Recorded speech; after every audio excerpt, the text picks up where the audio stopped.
ہم سیکھ رہے ہیں reading comprehension passage the severe of mankind کی مدد سے. چلیے مل کر پڑھنا شروع کرتے ہیں. اس سے پچھلی ویڈیو میں ہم نے مضمون کا وہ حصہ پڑھا تھا کہ جس میں وحی کے وہ الفاظ بیان کیے گئے تھے جو کہ سب سے پہلی وحی کہلائی جاتی ہے، جس میں حضرت جبرائیل علیہ السلام نے اللہ تعالیٰ کا پیغام حضرت محمد صلی اللہ علیہ وآلہ وسلم تک پہنچایا تھا. تو چلیے مل کر پڑھتے ہیں اب اس کا اگلا حصہ. The revelation of the divine message, which continued for the next 23 years, had begun, and the Rasul, peace be upon him, had arisen to proclaim oneness of Allah, Tawheed, and the unity of mankind. یعنی الہامی پیغام کے نزول کا سلسلہ جو اگلے 23 سال تک جاری رہنا تھا شروع ہو چکا تھا، اور رسول اللہ تعالیٰ کی توحید اور انسانیت کے اتحاد کی تبلیغ کے لیے اٹھ کھڑے ہوئے. تو اب یہاں ایک سوال تو یہ بنتا ہے کہ the revelation of the divine message continued for how many years؟ تو اس کا جواب ہوگا یہاں سے the revelation of the divine message continued for next 23 years، یا پھر صرف 23 years کے جو الفاظ ہیں انہیں شامل کر لیا جائے تو یہ ہو جائے گا اس کا مکمل جواب. جیسا کہ آپ دیکھ سکتے ہیں اضافی الفاظ کو میں نے کٹ کر دیا ہے، اور یہ باقی کا جو اس کا جواب ہے وہ یہاں پیچھے رہ گیا ہے. اور اس کے اگلے حصے سے متعلق یہ سوال بنایا جا سکتا ہے کہ what did the رسول proclaim in his message؟ تو پھر اس کا جواب ہوگا رسول peace be upon him had arisen to proclaim oneness of Allah, توحید and the unity of mankind. یعنی رسول صلی اللہ علیہ وآلہ وسلم نے کس بات کی تبلیغ کی؟ تو اس کا جواب ہے اللہ تعالیٰ کی توحید اور انسانیت کے اتحاد کی تبلیغ کی. تو اس طرح سے یہ دو آبجیکٹو ٹائپ کوشچنز اور آنسرز ہمارے سامنے آ گئے. اب پڑھتے ہیں اگلا حصہ.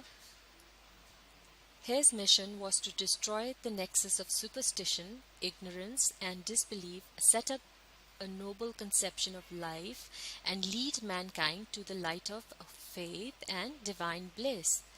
یعنی آپ کا مقصد تہمات، جہالت اور کفر کے جال کو توڑنا، زندگی کا ایک نیک نظریہ قائم کرنا اور انسانیت کو ایمان کی روشنی اور اللہ کی رحمت کی طرف لانا تھا.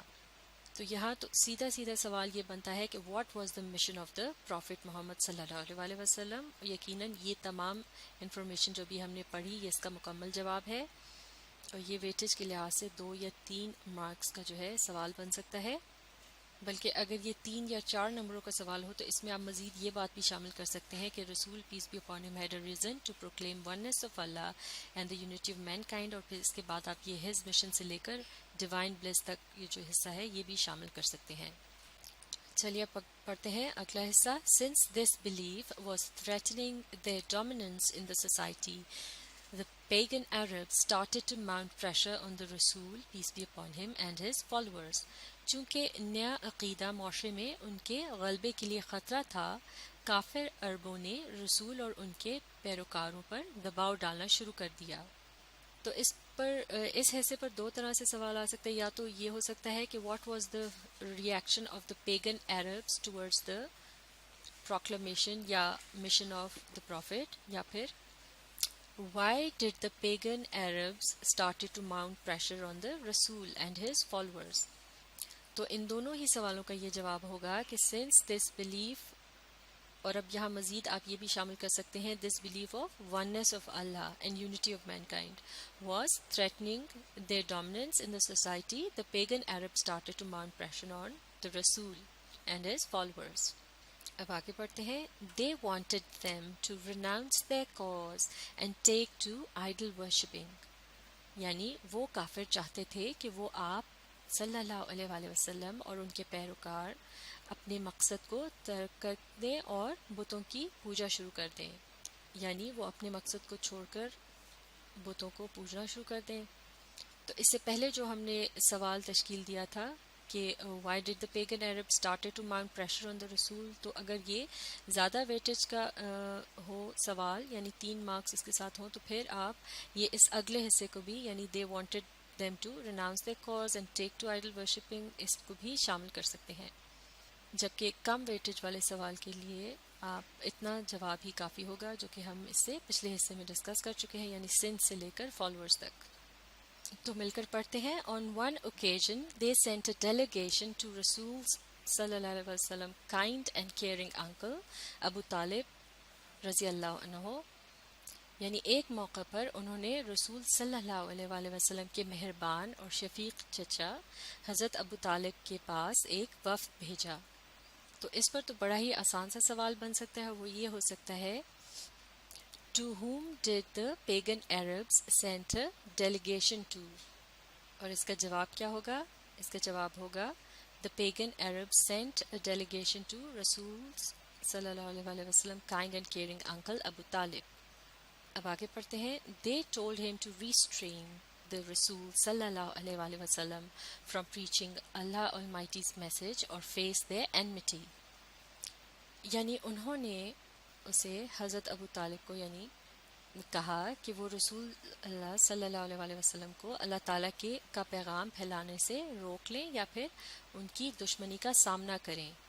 تو اب یہاں پر ایک بھرپور سوال یہ بن سکتا ہے کہ why did the pagan Arabs send a delegation to Rasul's uncle؟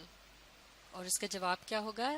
The pagan Arabs sent a delegation to Rasul's uncle to restrain the Rasul from preaching Allah Almighty's message or face their enmity.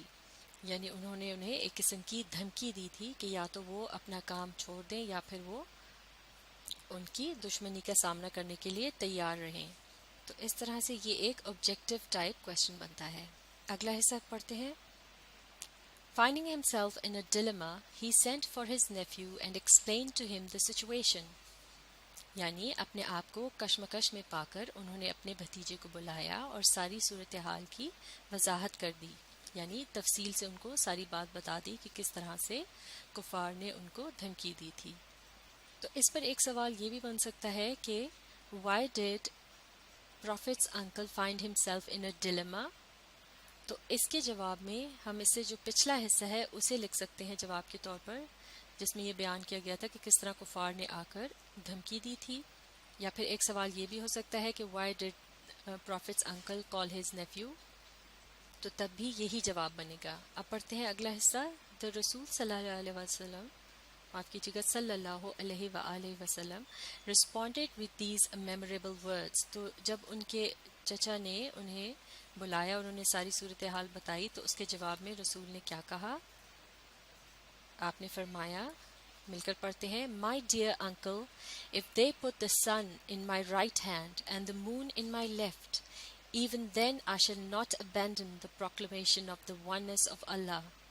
I shall set up the true faith upon the earth or perish in the attempt.